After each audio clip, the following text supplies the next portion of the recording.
मित्रों, जब भी कोई बच्चा माँ के गर्भ से जन्म लेता है तो उसका रोना स्वाभाविक है। परंतु क्या आपने कभी सोचा है कि जिस बच्चे ने अभी पहली श्वास ही ली है तथा उसके जन्म लेते ही रोने का क्या कारण हो सकता है? तो मित्रों, हमारे हिंदू धर्म शास्त्रों में वैसे तो इसके पीछे की एक पौराणिक कथा की मान्यता है, जिसका वर्णन हमें गरुड़ पुराण में मिलता है। परंतु इसके साथ ही चिकित्सा जगत में भी चिकित्सकीय दृष्टि से इसके पीछे के कुछ कारणों की व्याख्या की गई है।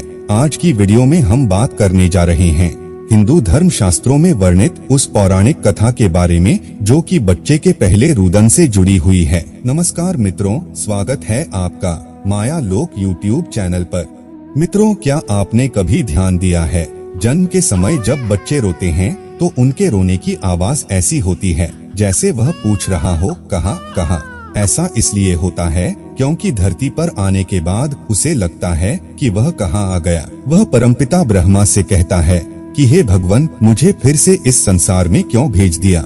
लेकिन यह ईश्वरी विधान है कि जो जीवित है उसकी मृत्यु एक दिन होनी ही है, और जिसकी मृत्यु हो चुकी है उसे नया शरीर लेकर पुनः इस पृथ्वी पर आना है। इसी तरह ब्रह्मा का सृष्टि चक्र चलता है।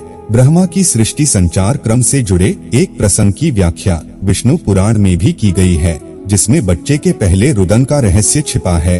विष्णु पुराण में सृष्टि रचना के समय का जो वर्णन मिलता है, उसमें ब्रह्मा जी जब अपने समान पुत्र उत्पन्न करने के लिए चिंतन करने लगे, तब उनकी गोद में नील वर्ण वाला एक बालक प्रकट हुआ। यह बालक ब्रह्मा जी की गोद से उतरकर रोता हुआ इधर उधर भागने लगा। ब्रह्मा जी ने उस बालक से पूछा कि तुम क्यों रो रहे हो? प्रश्न के उत्तर में बालक ने कहा कि मैं कहाँ हूँ, कौन हूँ, मेरा नाम क्या है? इस पर ब्रह्मा जी ने उसे बताया कि जन्म लेते ही तुमने रोना शुरू कर दिया, इसलिए अब से तुम्हारा नाम रुद्र है। ब्रह्मा जी द्वारा नाम बताने के बाद यह बालक 7 बार फिर रोया, इसलिए ब्रह्मा जी ने उसको अन्य 7 नाम और दिए, जो इस प्रकार हैं: भव, शर्व, ईशान, पशुपति, भीम, उग्र और महादेव। इस तरह रुद्र के यह 8 नाम हुए। कहा जाता है तभी से बच्चे के जन्म के बाद रोने की परंपरा शुरू हुई, क्योंकि इससे पहले बच्चे जन्म के उपरांत नहीं रोते थे।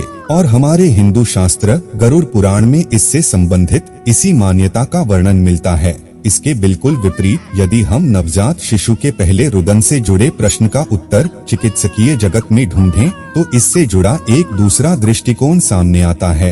दरअसल नवजात शिशु जन्म से पूर्व गर्भनाल के माध्यम से सांस ले रहा होता है, परंतु जन्म के कुछ सेकंड बाद बच्चे को खुद से सांस लेना पड़ता है। और जब नवजात शिशु सांस लेता है तो वह अपने नाक और मुंह में जमे तरल पदार्थ को बाहर करता है। वास्तव में शिशु जब माँ के गर्भ में होता है तब वह सांस नहीं लेता। वह नियोटिक सैक नामक एक थैली में होता है, जिसमें एमनियोटिक द्रव भरा होता है। उस समय शिशुओं के फेफड़ों में हवा नहीं होती, बल्कि उनके फेफड़ों में भी एमनियोटिक द्रव्य भरा होता है।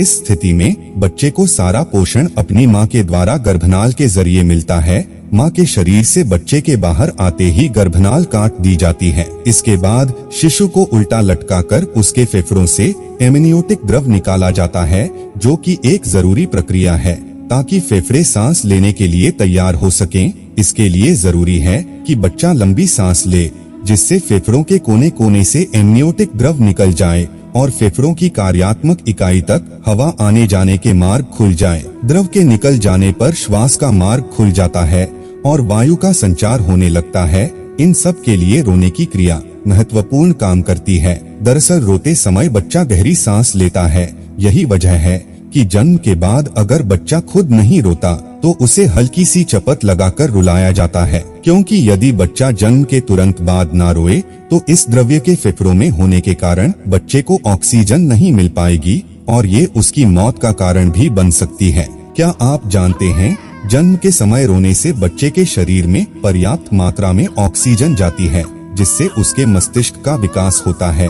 वहीं दूसरी ओर यदि कोई बच्चा जन्म के उपरांत देरी से रोता है तो उसके मस्तिष्क में ऑक्सीजन नहीं पहुंच पाती और ऐसे बच्चों में मानसिक विकृति की आशंका बढ़ जाती है। प्रसव की क्रिया माँ और बच्चे दोनों के लिए कष्टदायक होती है। बच्चा बहुत सक्रिय मार्ग से निकलकर दुनिया में आता है। बाहर का वातावरण उसके लिए माँ के शरीर के अंदर मिले वातावरण से अलग होता है। सुरक्षित माहौल से निकलकर मुश्किलों से भरे माहौल में आना भी बच्चे के रोने का एक कारण है। नवजात शिशु का रोना कितना जरूरी। गर्भ में पलने के बाद बच्चा जब जन्म लेता है तो वह अगले 24 घंटे बहुत शांत रह सकता है। ऐसा इसलिए भी होता है क्योंकि बच्चा बाहर के वातावरण के साथ स्वयं को अनुकूल कर रहा होता है। बच्चे का पहली बार रोना सबसे ज्यादा जरूरी होता है। अगर बच्चा पहली बार नहीं रोता है तो डॉक्टर उसके स्वास्थ्य से संबंधित जांच करना शुरू कर देते हैं। कई बार बच्चे का ना रोना बच्चे की मौत का कारण भी बन जाता है। यह भी कहा जाता है कि शिशु का रोना इसलिए भी जरूरी होता है क्योंकि वह रोने के माध्यम से ही अपनी जरूरतों को बताता है। चिकित्सक विशेषज्ञ मानते हैं कि बच्चे के रोने की आवाज माँ सो रही होती है तब भी उसे सुनाई दे जाती है। यह एक प्रकृति का नियम जैसा है। स्वस्थ शिशु 25 घंटे में लगभग 3 घंटे तक रो सकता है।